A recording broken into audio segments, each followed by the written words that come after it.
Good afternoon. Thank you for coming to the press conference this afternoon.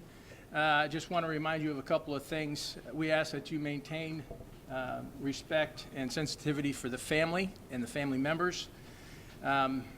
Also, just want to remind you this is an active search and rescue operation that's still ongoing, and the investigation is ongoing. And we ask that when we're done with comments, that you confine your questions to the search operation for today that we'll be briefing you on. At this time, I'm going to turn it over to Mr. Fred Szabo, the Interim Director for Port Control. After him will be Khalid Bahur, who's the Commissioner of Burke Airport, and then Mr. Tim Sorensen, who is the investigator from the NTSB. This time, Fred Szabo. Thank you and good afternoon. I have mentioned in the past that since this incident commenced, we're operating under the unified command structure. And what that means is every agency that has a role in this investigation has been participating, and we have been doing that for the past week. We started with initial information of plotted potential locations of the crash site, and since then we have augmented that information with additional engineering and 3D technology to be more precise in where the aircraft has been located. It's a very methodical process, and it's been a very successful process. Today I can report to you that we have found today the cockpit voice recorder of the aircraft and portions of the tail section. There's significant finds, significant components, and this information will be shared with the NTSB for further review. We have met with the family members on several occasions. They have been briefed on where we are at this point and also what the next steps in the investigation will be. At this time, to speak about additional logistics, I'll ask for Khalid Bahur, Commissioner of the Airport, to make a statement.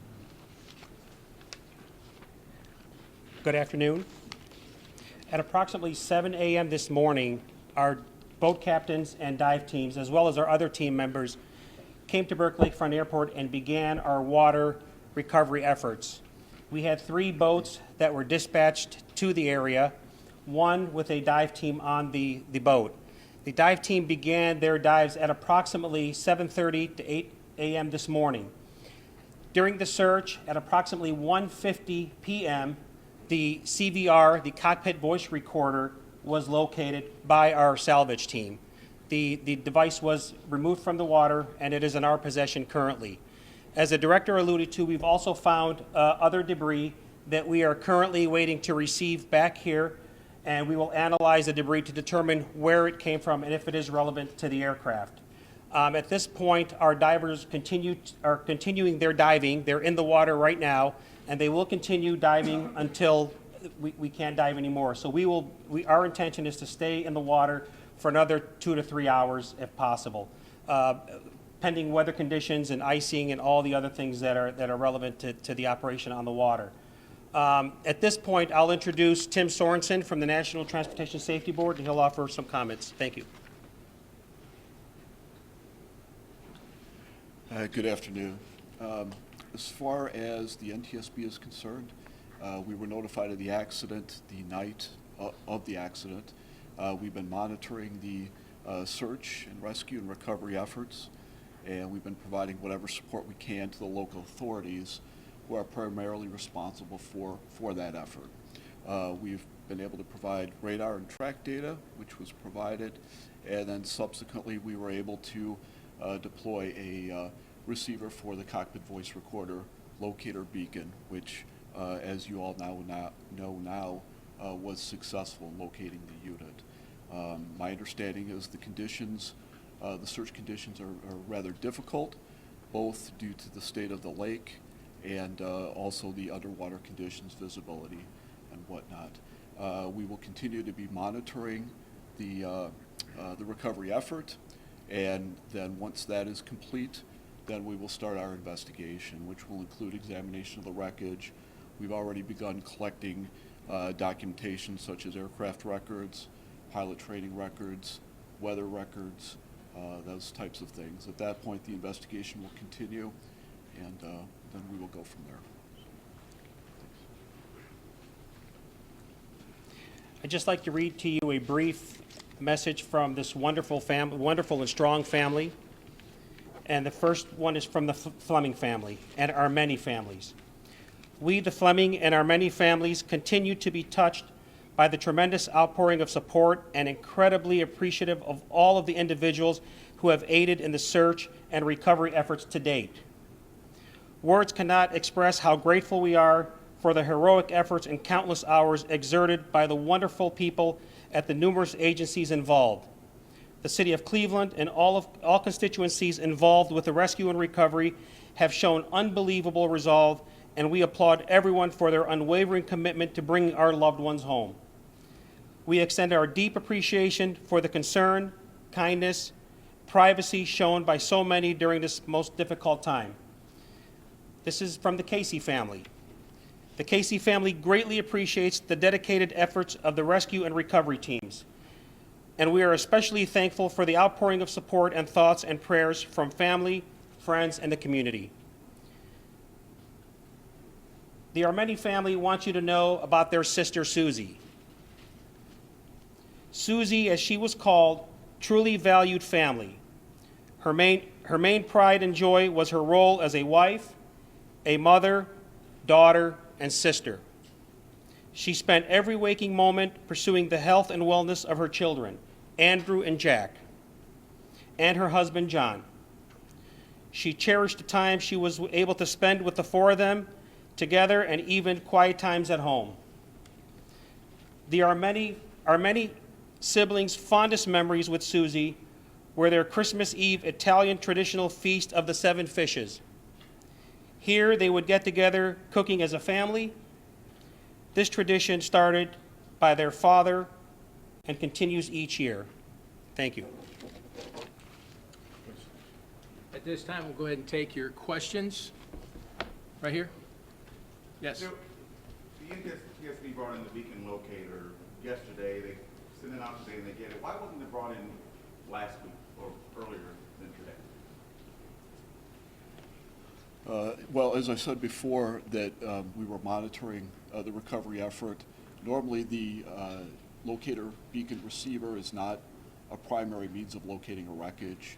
Normally, that is in conjunction with radar track data, which was provided, and sonar. So primarily, again, as I understand it, that both the lake surface conditions and the underwater visibility and currents have hampered the search.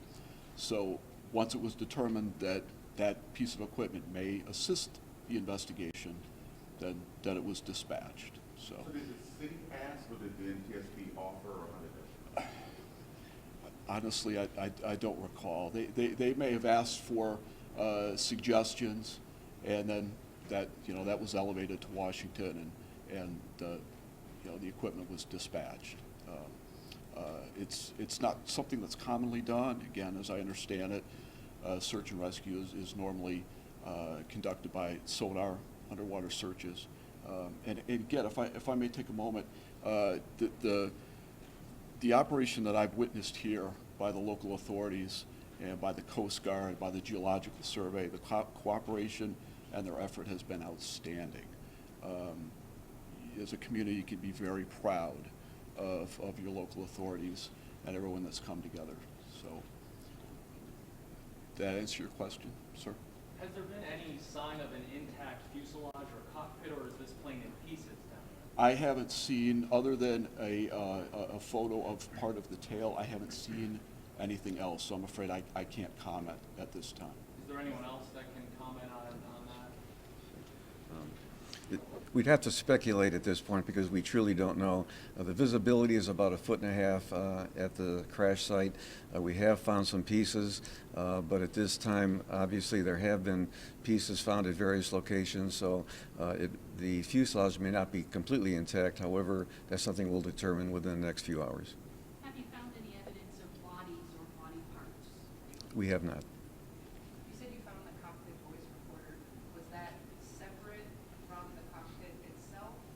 Was it in a larger piece of debris? Can you be more detailed on that? It was found in a portion of the fuselage. It's not located in the cockpit, but it is in the fuselage of the aircraft. Part of the fuselage That's correct.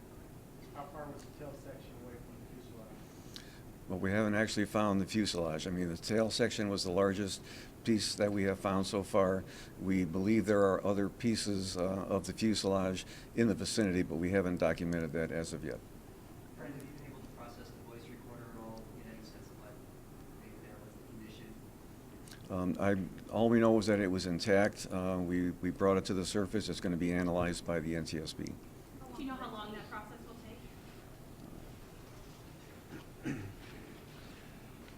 The recorder is on its way in at this time. It will be shipped to Washington and received into the recorder's lab this weekend.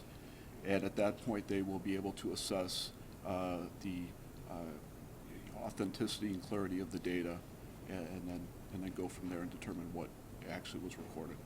From anything that's been recovered, does it give you a better indication about what happened to this plane and why it went down? At this point, the investigation is just getting started. It's barely begun, so it'll be a while before we can answer those questions. Is the recorder the only thing that's been removed from the water, or has the tail section been removed? I will. The tail section has been removed. It was put on a barge and it's being processed right now. How will removal and recovery of the rest of these pieces work, and how long is that expected to take? How long do you anticipate continuing to do that? We're going to continue to recover pieces as long as we need to do that. As the NTSB indicated, the important portions for them are those that might lead to the cause of the crash. They're looking particularly, CVR is a major find, control surfaces of the aircraft, engines. The NTSB has teams that look at a variety of factors, and putting all those components together, they'll try to determine the cause of the crash. At this time, thank you very much for coming for the press conference. Can you just give us an update on what happens next before you go? Give us next steps on what we can expect. And also, Spell your names, please. yes, that would be helpful. I'll get the names to you after they're Thank done. Okay. Just next steps, and also for the family's sake, the families are having the memorials next week. I mean, what are the chances that those bodies will be recovered intact? Can you give us some wisdom as far as what you've done so far? Let me just speak on behalf of the city. We don't know the timeline for recovery of anything, so I can't answer that question. From the city's perspective, we're going to continue our recovery and salvage operations. We're committed to doing that. The Unified Command is going to stay in effect until such time as we're completed with that mission. I'll let the NTSB speak about their role. Yeah, as far as the NTSB, the accident investigation is concerned, once the recovery operation is complete, we will begin examining the wreckage, documenting that. As I mentioned before, we've already started collecting records. We will be reviewing those, and again, we'll be looking at all aspects. We'll be looking at the aircraft, the weather, pilot training, all the aspects that may come to bear on the cause of the accident. Once that process is complete, and only after the investigation is complete, will the agency issue a probable cause. Sir, could you give us any kind of feel for the chance that you're going to be able to find bodies? Again, that's. Thank you very much. Appreciate it. And I'll give you the names of those who are involved in this here after they leave.